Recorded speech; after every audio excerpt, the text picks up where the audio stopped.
Setzen eines Kamins.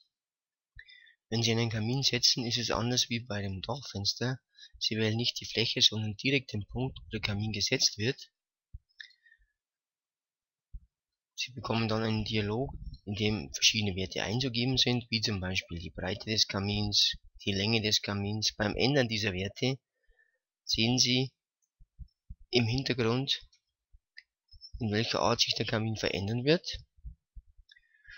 Dann gibt es hier 4 verschiedene Gruppen, das heißt, Sie haben hier die Möglichkeit, die Wechseln für die Sparanlage einzustellen oder Einstellungen zu machen. Sie haben hier die Möglichkeit, Wechsel für die Zangenlage einzustellen, das heißt mit den Werten Abstand oben, Abstand unten und so weiter. Auf dieser Seite haben Sie dann Werte für die Füllhölzer in der Sparanlage und Werte für die Füllhölzer in der Zangenlage, die einzugeben sind. Alle diese Werte sind eigentlich sehr gut hier auf diesem rechten Bild beschrieben, und wenn Sie irgendwo draufklicken, blinkt auf der linken Seite der Cursor.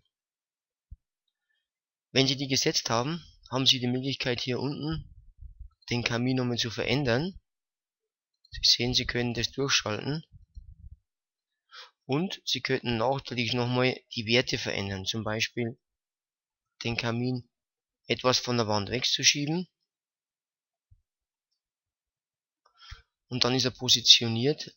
Des Weiteren gibt es wie bei dem Dachfenster die Möglichkeit, hier eine Zapfenverbindung zu machen, eine automatische Zapfenverbindung, indem die Werte hier eingetragen sind. Ebenfalls für die Füllhölzer. Und wenn als Schwalbenschwanz gewünscht, dann hier eben anhaken. Okay.